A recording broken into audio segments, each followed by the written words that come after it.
Hello students, आज हम अपना नया टॉपिक शुरू करने जा रहे हैं फंक्शन चैप्टर के अंडर। और ये बहुत इंपॉर्टेंट टॉपिक है। इसके अंदर आप लोग सीखेंगे types of function and domain and range.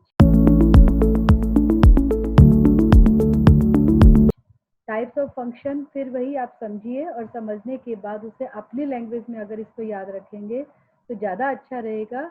नहीं तो जिस चीज़ को मैं हमेशा आपको अवॉइड करती हूँ, क्रैमिंग, आप वही करना पड़ेगा आप लोगों को, जो कि मैं नहीं चाहती। इसलिए एक एक करके समझना शुरू करिए। सबसे पहले हम लोग बात कर रहे हैं वन वन फंक्शन की। वन वन फंक्शन सेकंड, ये जो आपके पास नोट्स आ रहे हैं साथ में, वहाँ क्लिक भी कर रही हूँ मैं। वन वन फंक्शन को आप लोग इंजेक्टिव फंक्शन भी कहते हैं, ठीक है।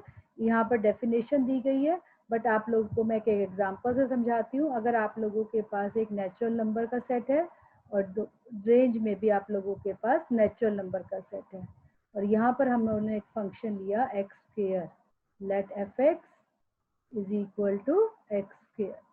क्लियर? चलिए, अब वन किसके पास जाएगा आप लोगों के पास? वन के पास। टू कहाँ जाने वाला है? फोर के पास। थ्री कहाँ जाने वाला है? थ्री कहाँ जाने वाला है? यस, 9 के पास। फोर कहाँ जाने वाला है? 16 के पास, एंड सो ऑन। अब यहाँ मैं आप लोगों को वर्ड्स ऐड करूंगी, ध्यान रखिएगा। अभी तक फंक्शन की डेफिनेशन में मैंने आप लोगों के पास वर्ड याद किया, ईच एंड सिंगल। अब यहाँ मैं एक वर्ड और ऐड करने वाली हूँ, यूनिक।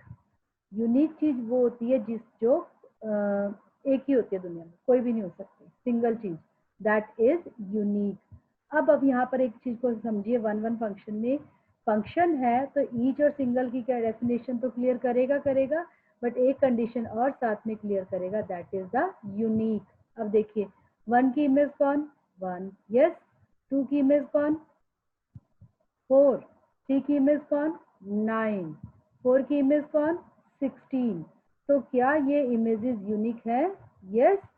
वन इमेज बना ओनली वन के लिए, और जो सिंगल एलिमेंट, जो सिंगल चीज है, दैट इज यूनिक। तो इस पर्टिकुलर एग्जांपल में आप लोगों के पास ईच, सिंगल एंड यूनिक की डेफिनेशन क्लियर होगी। अब आते हैं फोर। फोर किसकी इमेज है? टू के लिए। Then this is again unique. मैं एक साथ आपको एक और एग्जांपल देती हूँ, आप लोगों को क्लियर होगा कहाँ यूनिक हमारे पास ब्रेक हो जाता है। सपोज हम लोगों के पास लिया Z, Z stand for the integer. Clear है? इंटीजर का सिंबल आप लिखते जेड से, और सेम फंक्शन आप लोगों के पास है एक्स स्क्वायर। तो आप लोग को ये ध्यान रखना है कि फंक्शन हमारे पास कौन सी डोमेन से शुरू हो रहा है और किस तरह की वैल्यूज ले रहा है। चलिए, इंटीजर में आप लोगों को पता है पॉजिटिव और नेगेटिव। वन कहाँ जाने वाला है? वन के पास। और माइनस वन भी कहाँ जाने वाला है? प्लस वन के पास। टू कहाँ जाने वाला है? फोर के पास। और माइनस टू भी कहाँ जाने वाला है? फोर के पास। थ्री कहाँ जाने वाला है? 9 के पास। तो माइनस थ्री भी कहाँ जाने वाला है? 9 के पास। आप लोग देखिए, ऊपर वाले में और नीचे वाले में डिफरेंस क्लियर हो रहा होगा आप लोगों को। वहाँ नेचुरल नंबर थे तो सेम बिहेव था, बट यूनिक इमेज हो गई। और यहाँ इंटीजर है तो ईच और सिंगल तो है, बट यूनिक का हमारे पास कंसेप्ट खत्म हो गया, क्योंकि वन और माइनस वन ने इमेज शेयर की, टू एंड माइनस टू ने इमेज शेयर की, थ्री एंड माइनस थ्री ने इमेज शेयर करी। इट मीन्स इमेज यूनिक नहीं है, और अगर इमेज यूनिक नहीं है, that's why it's not a injective function, और you can say one one function. तो सेम फंक्शन डोमेन चेंज होने की वजह से आप लोगों ने देखा ये वन वन हो भी सकता और ये वन वन नहीं भी हो सकता। यूनिक की कंडीशन सेटिस्फाई है तो ये वन वन है, और यूनिक की कंडीशन सेटिस्फाई नहीं है तो ये वन वन नहीं है। मेरे हिसाब से मुझे लग रहा है बहुत अच्छे से आपको क्लियर हुआ होगा। Next you have the onto function, जो आपके साइड में नोट्स में फर्स्ट नंबर पे दिया है, ऑन टू, और यू कैन से द सब्जेक्टिव। मेन दो इम्पॉर्टेंट फंक्शन है ये। अदर फंक्शंस तो बहुत सिंपल रहते हैं, उनके लिए इतनी हमें जरूरत नहीं रहती, और आपका न्यूमेरिकल पोर्शन भी इसी पे डिपेंड करता है। इसलिए बहुत ध्यान से देखिए ये बात, इसीलिए मैं इन दो पे बहुत ज़्यादा स्ट्रेस दे रही हूँ। Now you have the subjective function. Surjective function is a function in which every element in codomain has pre-image। जितने भी हमारे पास एवरी एलिमेंट कोडोमेन में, मैं थोड़ा सा लिख देती हूँ, बट मैं नहीं चाह रही आपको डेफिनेशन ऐसा डिक्टेट कराना, क्योंकि मैं चाहती हूँ आप समझिए और अपने language. every element in codomain has pre-image। अब अगर मैं इन्हीं क्वेश्चंस को जो मैंने आपको एग्जांपल लिए हैं उनकी हम बात डिस्कस करते हैं कि ये ऑन टू है या नहीं।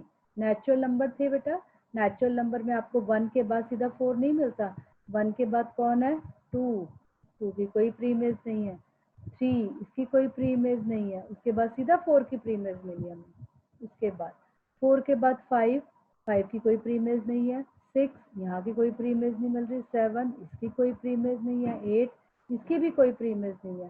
प्री इमेज हमें सीधा किसकी मिल रही है 9 की। It means every element in codomain has no pre-image। this means जो ये फर्स्ट एग्जांपल है हमारा, this is not your onto function, ये onto का एग्जांपल नहीं है। और अगर आपसे पूछा जाए ये onto क्यों नहीं है, then you have to simply say, एक ही बात कहने की, एक ही लाइन में एक ही वर्ड बोलने की जरूरत है, as 2 has no pre-image, 3 has no pre-image, 5 has no pre-image, therefore this is not an onto। Clear. अब मैं आपको एक ऐसा सा एग्जांपल देती हूँ जो हमारे पास ऑन टू हो जाए। सपोज आप लोगों के लिए मैंने क्वेश्चन उठाया fx is equal to x, ये एक एग्जांपल मेरा आगे भी यूज होगा, ये नेचुरल से नेचुरल तक जा रही है, ठीक है। नेचुरल नंबर को आप लोगों को पता है आप एन से डिनोट करते हैं, 1 किसके पास जाएगा 1 के पास, 2 किसके पास जाएगा 2 के पास, 3 कहाँ जाने वाला है 3 के पास। अभी आप अगर देख रहे होंगे तो यहाँ हमारे पास नेचुरल नंबर में 1 2 3 जितने भी एलिमेंट हैं सबकी प्री इमेज है। Then this is an example of onto function. Onto भी आप कह सकते हैं एंड सर्जेक्टिव भी कह सकते हैं। क्लियर है, ठीक है। Now you have the next exam type of, ये आप लोगों के पास मेन इंपॉर्टेंट दो टाइप्स थी, इंजेक्टिव एंड सर्जेक्टिव फंक्शन। अब हम थोड़ी सी अपनी टाइप चेंज करते हैं, बट अगर आप लोगों को ये दो क्लियर हो गई तो आप लोगों को ये भी क्लियर हो जाएगा बहुत आराम से। Next you have the bijective function. Bijective function, बाई आपको पता ही लग रहा है डेफिनेशन से, bijective functions are the functions which satisfies two conditions simultaneously.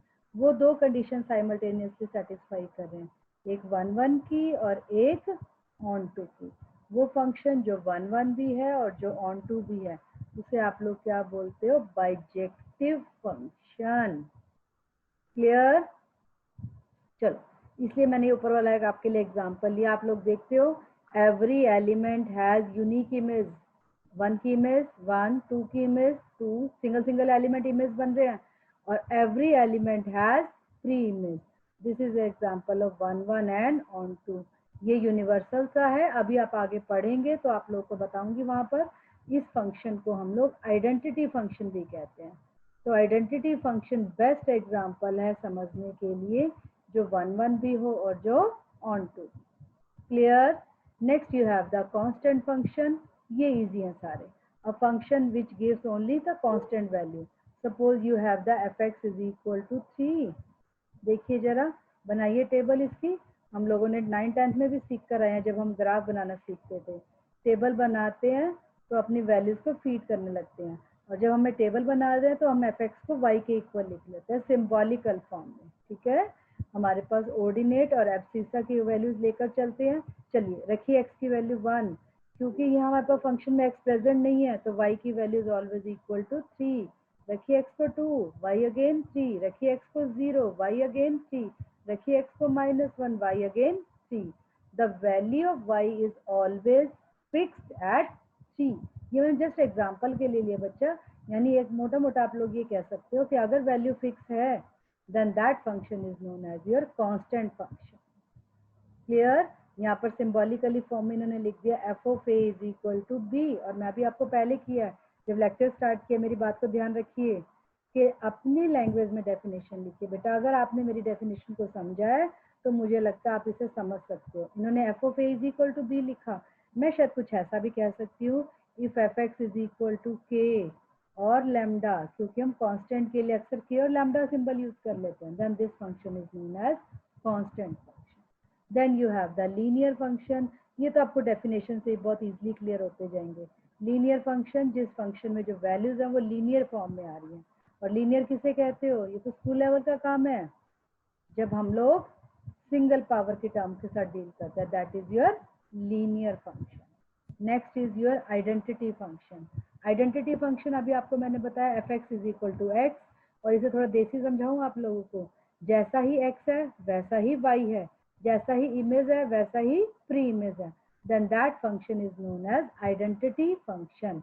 अगर आप लोगों ने देखा, मैंने इसे f x is equal to x लिखा है और आपकी book f of a is equal to a लिखती है, आप कैसा भी यूज कर लीजिए। क्लियर? बस एक चीज ध्यान रखिएगा, आइडेंटिटी फंक्शन को हम लोग शॉर्ट में कभी कभी कैपिटल आई से डिनोट करते हैं, आइडेंटिटी फंक्शन, और इसे हम लोग किससे डिनोट करते हैं? Capital I, symbolically form. F x की बजाय हम लोग आई लिखना शुरू कर देते हैं। Next you have the absolute value function, जिसे हम मॉडुलस फंक्शन भी कहते हैं। एब्सोल्यूट आप लोगों को पता है, कुछ टर्म्स, कुछ सिचुएशंस ऐसी होती हैं जिसके अंदर हम लोग जस्ट लाइक वेट, वेट कभी नेगेटिव होता है? बताइए। यस, एज कभी नेगेटिव आती है। तो ऐसी टर्मोलॉजीज जहां पर हमारे पास टर्म्स नेगेटिव नहीं हो सकती, तो वह हम यूज करते हैं एब्सोल्यूट वैल्यू फंक्शन। इनको वर्टिकल लाइन से शो करते हैं, और वर्टिकल लाइन में जहाँ से जो भी वैल्यूज निकल कर आ रही है वो हमारी पॉजिटिव हो जाती है। बहुत बार आपने देखा होगा ऐसा लिख दिया जाता है, अगर हमारा नेगेटिव आंसर आ जाए तो भी हम उसे पॉजिटिव छोड़ देते हैं और ब्रैकेट में लिख देते हैं एब्सोल्युटली। क्लियर? तो जब तक एक्स पॉजिटिव है तब तक इसकी वैल्यू पॉजिटिव ही रहती है। जब एक नेगेटिव होता है तो एक नेगेटिव और इंसर्ट हो जाता है, उसे हम लोग एब्सोल्यूट वैल्यू फंक्शन कहते हैं। Next you have the signum function. ये भी हमारे पास एब्सोल्यूट वैल्यू फंक्शन के लिए है, बट यहाँ पर हम लोग थोड़ी सी वैल्यू से उसे चेंज कर देते हैं। यहाँ ध्यान रखिएगा बेटा, जब पॉजिटिव हो हम उसकी वैल्यू 1 रहेगी, नेगेटिव हो तो उसकी वैल्यू -1 रहेगी, और अगर 0 के इक्वल है तो हमारे फंक्शन की वैल्यू 0। तो यहाँ एक चीज क्लियर करूँ, सिग्नम फंक्शन में डोमेन में कुछ भी हो, बट रेंज में आपके पास ओनली 3 एलिमेंट होंगे, एक 1, एक -1 और एक 0। यहाँ पर आपके पास कैसी भी वैल्यूज आ रही हैं, ये तो श्योर है, या तो पॉजिटिव होगी, या वो नेगेटिव होगी, या वो 0 होगी। तो पॉजिटिव वैल्यू पे हमारा फंक्शन हमेशा 1 वैल्यू देगा, नेगेटिव वैल्यू पे हमेशा -1 वैल्यू देगा, और 0 के इक्वल वैल्यू पे वो 0 वैल्यू। क्लियर है? ठीक है। Next you have the greatest integer function, बहुत इंपॉर्टेंट है, बहुत ध्यान से देखिएगा बेटा। Greatest integer function, greatest integer function को अगर आप लोगों ने कंप्यूटर टर्मिनोलॉजीज में बोलोगे तो इसे फ्लोर और सीलिंग भी बोल सकते हैं। ठीक है, हमारे पास दो तरह के होते हैं, greatest integer function and least integer function. इसे हम फ्लोर एंड सीलिंग जैसा भी यूज कर सकते हैं। क्लियर बेटा? नाम से ही पता लग रहा है, ग्रेटेस्ट इंटीजर फंक्शन, यानी हमारा फंक्शन अपनी वैल्यू को ग्रेटेस्ट कर देता है। 5/3 हमारे पास ब्रैकेट में लिखा है, और इसे हम ग्रेटेस्ट इंटीजर फंक्शन के अकॉर्डिंग चलते हैं, तो हमारे पास इस 5/3 अप्रोक्सीमेटली कितना होगा, 1 पॉइंट समथिंग। तो इसके इंटीजर बनाना है ताकि ये ग्रेटेस्ट रहे, तो इसके इंटीजर बनाने के लिए इससे जस्ट छोटी वैल्यू हमारा आंसर होगा। 5/3 से जस्ट छोटी वैल्यू कितनी आती है हमारे पास? 1। Then this function is known as the greatest integer function, that is our value is greater than its nearest integer value. Clear? अब मुझे बताइए -1 की ग्रेटेस्ट इंटीजर वैल्यू कितनी होगी? -1, क्योंकि ये तो खुद ही इंटीजर है। चलिए अब इसका बताइए मुझे क्या होगा। -2 की ग्रेटेस्ट इंटीजर वैल्यू क्या होगी? बहुत ध्यान से, -3। ये ध्यान रखिएगा, पॉजिटिव और नेगेटिव के केस में गड़बड़ मत करिएगा। इसको रफ फॉर्म में हम ऐसा याद कर सकते हैं कि जो ब्रैकेटेड वैल्यू है, this must be greater than its nearest integer value. -2 को ग्रेटर करना है तो इसके साथ क्या इंटीजर वैल्यू देंगे? नेचुरली -3। इतना तो आप लोगों को क्लियर है ना कि नेगेटिव इंटीजर नेगेटिव सेंस में चलते हैं। We know 1 is less than 2, but -1 is greater than minus. Clear? चलिए नेक्स्ट है रेसिप्रोकल। रेसिप्रोकल जब हम लोग डिनोमिनेटर में यूज कर रहे हैं तो वो आप लोगों के लिए क्या होता है, रेसिप्रोकल। ये चीज ध्यान रखिएगा, x is not equal to 0। Why? क्योंकि डिनोमिनेटर का 0 अनडिफाइंड करता है हमारे टर्म को। उसके बाद है एक्सपोनेंशियल। जब आप e raise to the power x या a raise to the power x को यूज करते हैं अपने फंक्शन में, then this is known as your exponential function. Next है आप लोगों के पास लॉगरिथमिक फंक्शन, जब हम लॉगरिथम यूज करते हैं, बट ये ध्यान रखिएगा x must be greater than 0। Why 0? क्योंकि लॉगरिथम पे हमारे पास मिनिमम वैल्यू कहाँ से शुरू होती है, कहाँ से शुरू करते हैं मिनिमम वैल्यू, 10 से। ठीक है, तो it means x is greater than 0 और लॉगरिथम यूज हुआ, then this is known as your logarithmic function. Next you have the polynomial function. नाम से पता लग रहा है, अभी हमने लीनियर फंक्शन किया था, वहाँ हमारे पास फिक्स हो गया था, हमारे पास सिंगल पावर वाले टर्म में हम लीनियर कहने लगते हैं। ऑब्वियस है पॉलिनोमियल मोर देन 1 पावर को जब आप यूज करोगे, इक्वल टू 1 और मोर देन 1 कुछ भी कह सकते हो, तो वो सब आप लोगों के लिए क्या होंगे, पॉलिनोमियल। जैसे कि ये लिखा गया आपके पास x² प्लस 5x, ये डिग्री 2 का है तो इसे क्वाड्रेटिक बोल देंगे। हम लोगों के पास x प्लस 5 है, डिग्री 1 का है, तो इसे आप लीनियर बोलोगे। पॉलिनोमियल के सेंस में 7 ये कांस्टेंट है, 0 डिग्री है, तो इसे आप लोग बोलते हो कांस्टेंट फंक्शन। क्लियर है बच्चा? ठीक है, चले आगे। नाम के साथ ही फंक्शन की डेफिनेशन साथ साथ की हुई है। उसके बाद है रैशनल फंक्शन। रैशनल आप लोगों को पता है फ्रैक्शन की फॉर्म में लिखा होगा। एक फंक्शन है px, एक फंक्शन है qx, बट कंडीशन है कि qx नॉट इक्वल टू 0 होगा। इन दो फंक्शंस के कॉम्बिनेशन से जो नया फंक्शन निकल कर आएगा fx, that function is known as your rational. Clear है? हाँ जी, ठीक है। और ये तो क्लियर है आपको कंडीशन के डिनोमिनेटर 0 के इक्वल नहीं हो सकता, अदरवाइज ये डिफाइंड ही नहीं होगा आपने। Next you have the composite function. बहुत ध्यान से करिएगा, ये फिर बहुत इंपॉर्टेंट डेफिनेशन है। हमारे पास एक सेट है ए, इसको मैं थोड़ा फिगर की फॉर्म में आपको क्लियर कराती हूँ। अदर सेट है बी, एक अनदर सेट है सी। आप लोगों के पास ए टू बी एक फंक्शन डिफाइन किया गया एफ, और बी टू एक फंक्शन डिफाइन किया गया जी। ये इसकी डोमेन है, तो ये इसकी कोडोमेन है। बट जी के केस में ये डोमेन है, तो ये इसकी क्या हो गई, कोडोमेन हो गई। एक तरह से अगर हम लोग देख लें तो बी का जो कोडोमेन है वही जी का क्या होगा, डोमेन होगा। यानी उनके बीच में एक सेट कॉमन है आप लोगों के लिए, तो वह हम दो फंक्शंस को कंबाइन कर सकते हैं। एक एग्जांपल से लेती हूँ बेटा, यहाँ पर सपोज ये नेचुरल नंबर है, ये भी नेचुरल नंबर है और ये भी नेचुरल नंबर है। यहाँ फंक्शन की वैल्यू है x प्लस 1 और यहाँ फंक्शन की वैल्यू है x²। ठीक है, चलो एक एक एलिमेंट लेकर हम लोग इसकी वैल्यूज को देखना शुरू करते हैं कि किस तरीके से इसकी वैल्यू हमारे पास डील होगी। मैं थोड़ा पेन चेंज करती हूँ, आपको कलर चेंज होगा। सपोज नेचुरल नंबर में से मैंने 1 उठाया, नेचुरली ये 1 इधर जाकर आपके पास क्या बनेगा, 2, बट 2 आपके पास यहाँ जाके क्या बनेगा, 4। तो इनडायरेक्टली 1 की कॉरेस्पॉन्डेंस किसके पास हो रही है, 4 के पास। किन दो फंक्शंस की हेल्प से, f और g की हेल्प से। और इन दोनों फंक्शंस को जब हम कंबाइंड लिखते हैं तो हम इसे लिखते हैं g कंपोजिशन f। बहुत सारे स्टूडेंट इसे गॉफ, फॉग ऐसे करके बोलते हैं, that is a wrong pronunciation. शुरू से सही बोलोगे तो सही निकलता है अपने मुंह से, जी कंपोजिशन एफ।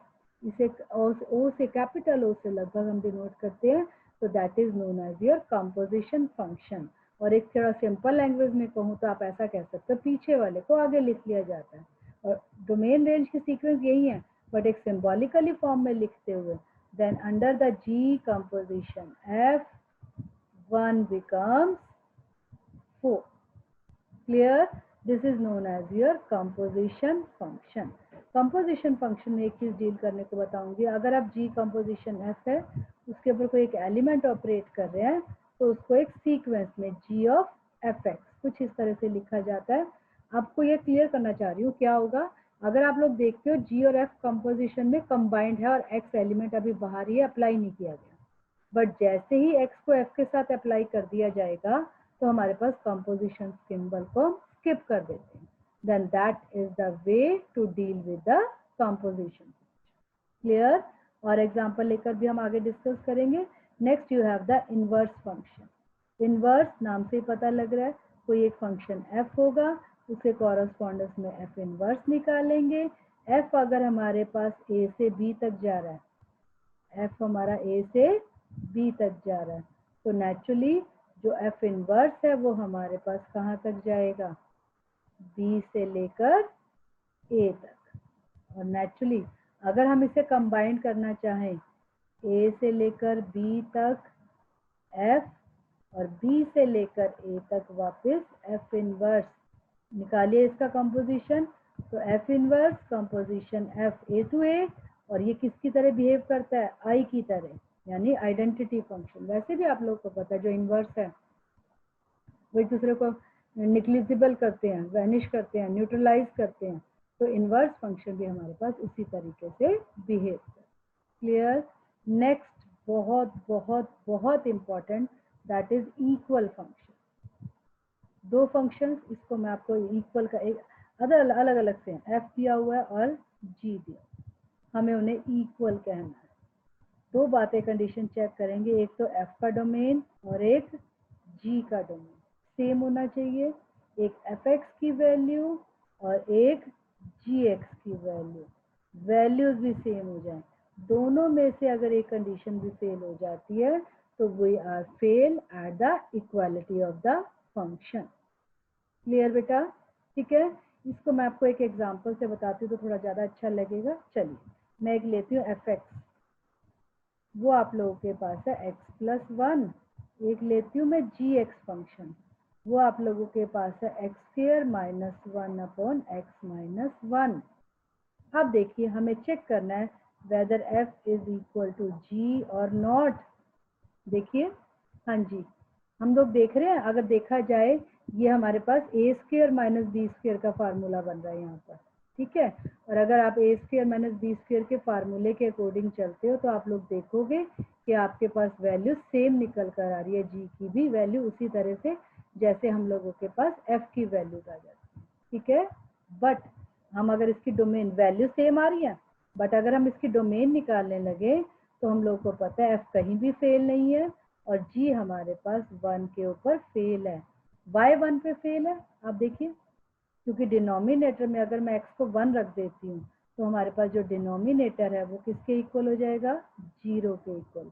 और हम अपने मैथमेटिक्स में रियल नंबर सिस्टम में दो ही सिचुएशन फेयर की लेते हैं कि डिनोमिनेटर में आपके पास 0 नहीं होना चाहिए और अंडर रूट के अंदर आपके पास नेगेटिव नहीं चाहिए। अगर ये दो कंडीशन नहीं फेल हैं तो वो फेलियर की कंडीशन है। इन दो कंडीशंस को अवॉइड करते हुए हम लोग रियल नंबर पे बात करते हैं। तो अगर मैं यहाँ f की डोमेन देखूं तो बताइए f कहाँ फेल है, कहीं भी फेल नहीं है, क्योंकि इसके डिनोमिनेटर में क्या है, 1। अंडर रूट तो क्वेश्चन में ही प्रेजेंट नहीं है, तो इसका डोमेन क्या होगा, होल ऑफ रियल नंबर। तो मैं डोमेन ऑफ f को लिख रही हूँ होल ऑफ रियल नंबर। अब हम g की डोमेन देखते हैं, बताइए g की डोमेन क्या होगी। g वैसे सब जगह ठीक है, कहीं फेल नहीं है, सिर्फ किस पे फेल आने वाला है, 1 पे। 1 पे तो हम लोग इसकी डोमेन को कैसे लिखेंगे, रियल नंबर -1। हम दो सेट्स की सब्ट्रैक्शन आप पढ़ के आए हो बेटा, जो पॉइंट फेलियर के हैं उनको हम अपने निकाल देते हैं अपने डोमेन में से। तो इसका मतलब f और g वैल्यू तो सेम दे रहा है बट डोमेन डिफरेंट है, that's why f is not equal to g, f is not equal to g। Clear? हाँ जी, उसके बाद value of a function as at a point, ये तो आप बहुत आराम से निकाल सकते हैं। एफ एक्स दिया है and you have to find f of 0, it means you have to feed the value of x at g. ये कुछ छोटे छोटे से रिजल्ट्स है बच्चा, इस चीज़ को ध्यान रखिएगा, ये आप लोगों को डोमेन में यूज होगा। और मैं आप लोगों को क्लियर कर रही हूँ कि इसको एज इट इज़ यहीं पे क्रैम करने की बजाय आप लोग जैसे क्वेश्चन करते जाएंगे ना वैसे वैसे आप लोगों के पास ये चीज़ आती जाएगी। बस फिर भी मैं थोड़ा सा सिर्फ पहला कंसेप्ट आपको क्लियर करना चाह रही हूँ। हम लोगों को दिया गया x minus a x minus b less than 0। ये रिजल्ट कैसे बना कि x belongs to A b, मैं आपको सिर्फ ये रिजल्ट क्लियर करना चाह रही हूँ। उससे आप लोग थोड़ा सा जब भी कभी कोई चीज़ आती है ना अपनी आंखों के सामने ग्राफिकल प्रेजेंटेशन लेके देखो। आप लोगों के पास दो टर्म्स का प्रोडक्ट लेस देन 0 है तो क्या पॉसिबिलिटी है, यानी कि एक टर्म पॉजिटिव होगी और एक टर्म क्या होगी, नेगेटिव होगी। अब हमें ये नहीं पता कि ए और बी क्या है, यहाँ भी हम कोई कंडीशन ले लेते हैं। ए हम मान के चलते हैं बी से छोटा है, इसका मतलब x is greater than a, x is less than b. Graph पे ड्रॉ करके देखना बेटा, क्या ये पॉसिबल है एरिया? सपोज यहाँ कहीं ए आ जाए और यहाँ कहीं बी आ जाए, देखो बेटा, देखिए जरा, ग्रेटर देन ए यानी ये पोर्शन, लेस देन बी यानी ये पोर्शन, क्या कॉमन पोर्शन आ रहा है हमारे पास, A and B. This imply x belongs to A B. But यहाँ मैंने ऐसा क्यों कहा, पहले आप ये चीज क्लियर करो, दो टर्म्स का प्रोडक्ट नेगेटिव है, तो एक टर्म पॉजिटिव और एक टर्म नेगेटिव होगी तभी पॉसिबल होगा, अदरवाइज पॉसिबल नहीं है।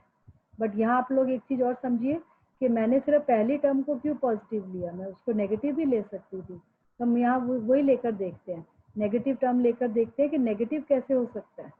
नेगेटिव आएगा तो उस केस में हमारे पास टर्म क्या बनेगी, अब उस चीज को देखो। सपोज मैंने x माइनस ए को तो लिया नेगेटिव और x माइनस बी को लिया positive, it means x is less then a and x is greater then b। चलो नंबर लाइन पे अप्लाई करके देखो, ये तो हमने लेट किया है कि a हमारे पास b से कैसा है, less than, x is less then b, ये वाला area, x is greater then b, ये वाला एरिया। बताइए कोई कॉमन पोर्शन आया? नहीं ना। और जब तक कोई कॉमन पोर्शन नहीं आया तो वो इक्वेशन को कैसे सेटिस्फाई करेंगे? तो इट मीन्स ये कंडीशन पॉसिबल नहीं है, only this condition is possible. Clear है? इसी के बेस पर ये सारे रिजल्ट्स बने हुए हैं। आप इन रिजल्ट्स को ध्यान रख लोगे तो अच्छा है, ग्राफिकली रिप्रेजेंटेशन बना लोगे तो भी अच्छा है, क्योंकि क्रैम करने से जो मेरा हमेशा रहता है, क्रैम करके आप हमेशा भूल जाते हो, इसलिए कोशिश करो ग्राफिकल रिप्रेजेंटेशन बना लो। ठीक है? हाँ जी, इकोनॉमिक स्टूडेंट्स के लिए कुछ टाइप्स ऑफ फंक्शन और हैं जिसे आप लोग थोड़ा थोड़ा सा ऐसे ही याद कर लो, इनको इतना ज़्यादा यूज़ नहीं होता, ये आपके न्यूमेरिकली यूज़ होगा। डिमांड फंक्शन, जब हमारे पास जो रिलेशन है वो डिमांड और प्राइस में आएगा। नेचुरली आप लोग देख सकते हो प्राइस और डिमांड का हमारे पास रिलेशन होता है।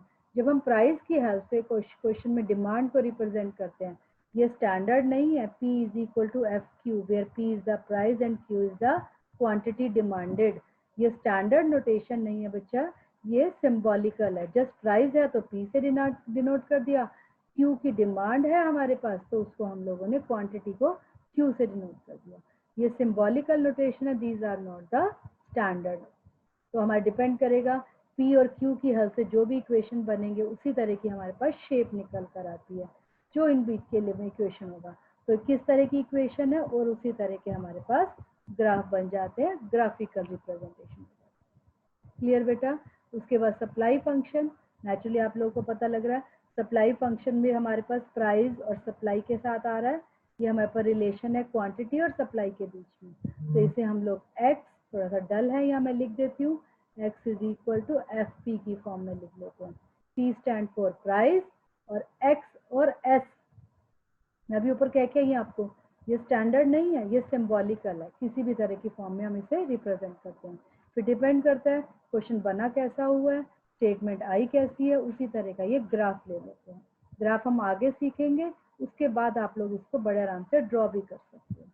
उसके बाद आप लोगों के पास total cost function, economic students को तो बहुत एकदम से क्लियर हो रहा होगा।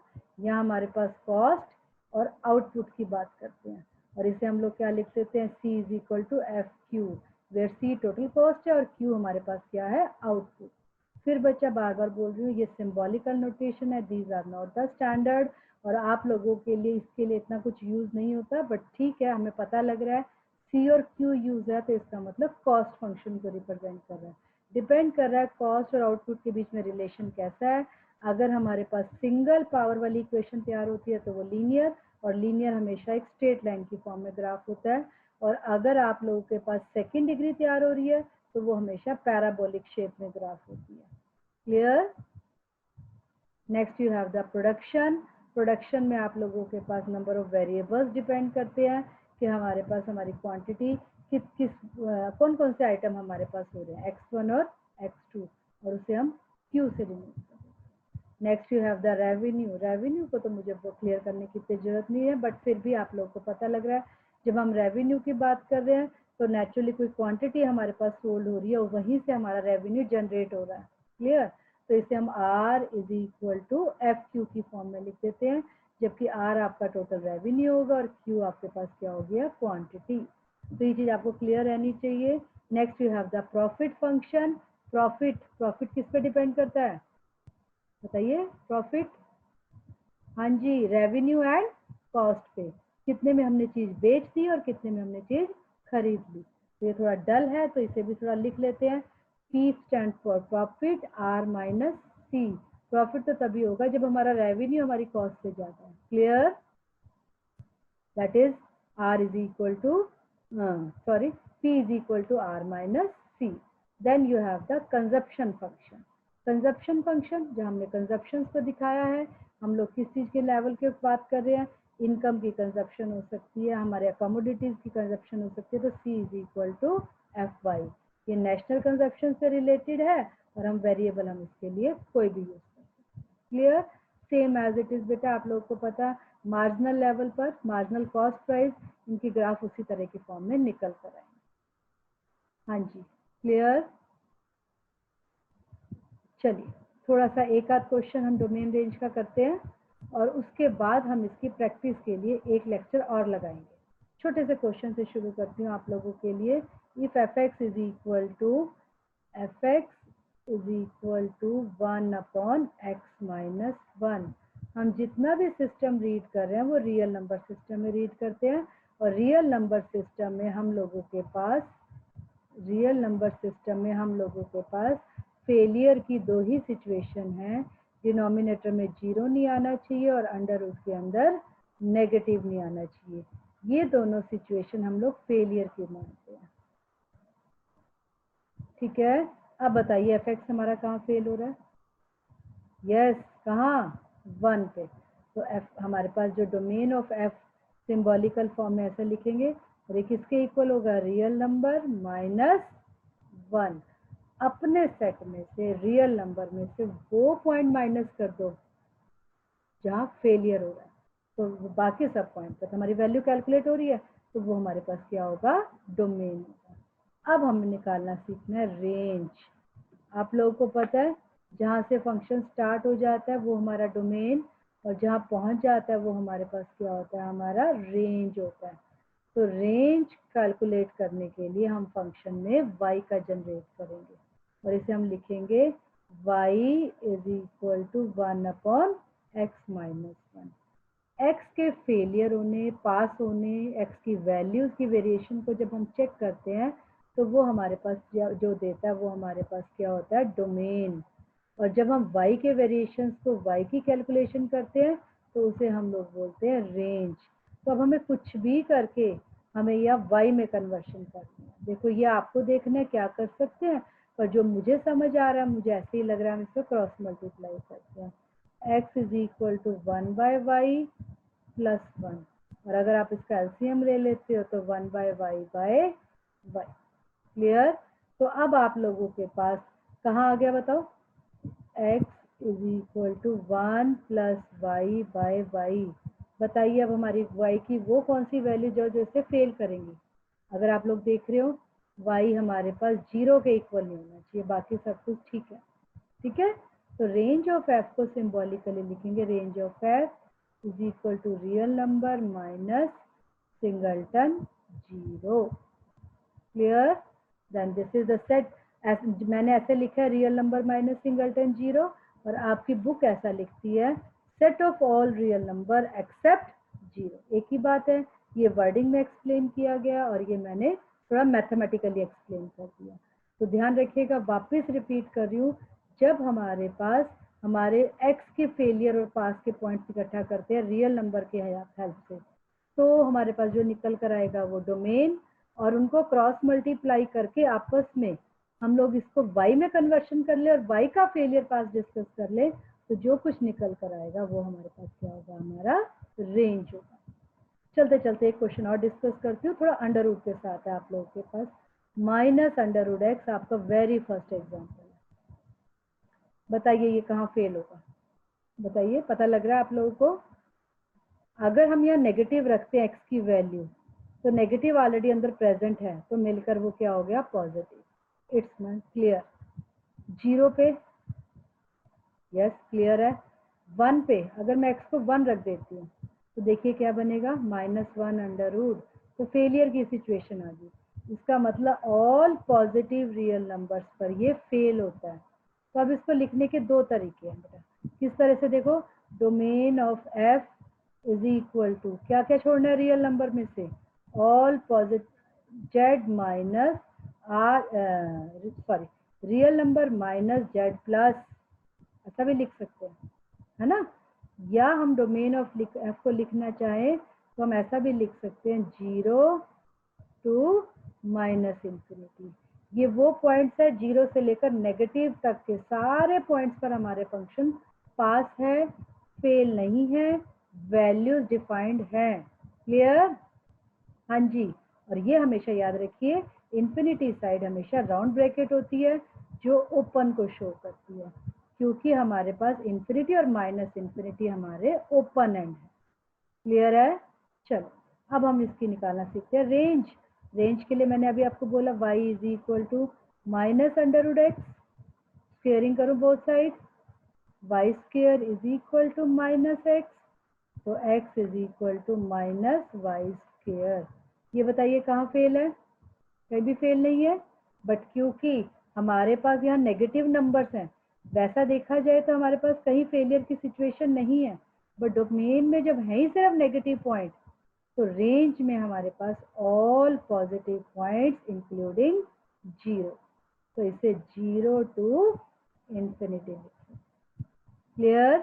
क्योंकि डोमेन के पॉइंट्स रखने के बाद ही तो हमें y मिलेगा और वही हमें रेंज शो करेगा। अगर डोमेन में ही हमारे पास सारे नेगेटिव पॉइंट हैं, तो जब यहाँ सब्स्टिट्यूशन देंगे आप लोग, तो हमारे पास ऑल पॉजिटिव वैल्यूज आएंगी और इंक्लूडिंग 0। ठीक है, तो उसे हम लोग क्या बोलेंगे, 0 टू इंफिनिटी। क्लियर? मुझे लगता है आपको डोमेन रेंज बहुत क्लियर हो गया। बहुत इंपॉर्टेंट रहता है, डोमेन रेंज की प्रैक्टिस बहुत अच्छे से करने की जरूरत है आप लोगों को। टाइप्स ऑफ फंक्शन के ऊपर थ्योरी का क्वेश्चन आता है, समझो, अपनी लैंग्वेज में लिखो। और मेरा एक पेट रूल जो मैं हमेशा कहती हूँ, जब भी थ्योरी तैयार करो उसका एक एग्जाम्पल आप अपने पास से जरूर तैयार करो, क्योंकि एग्जाम्पल से ही आप लोगों को क्लियर हो पाएगा कि हम लोगों को उसे कैसे दें।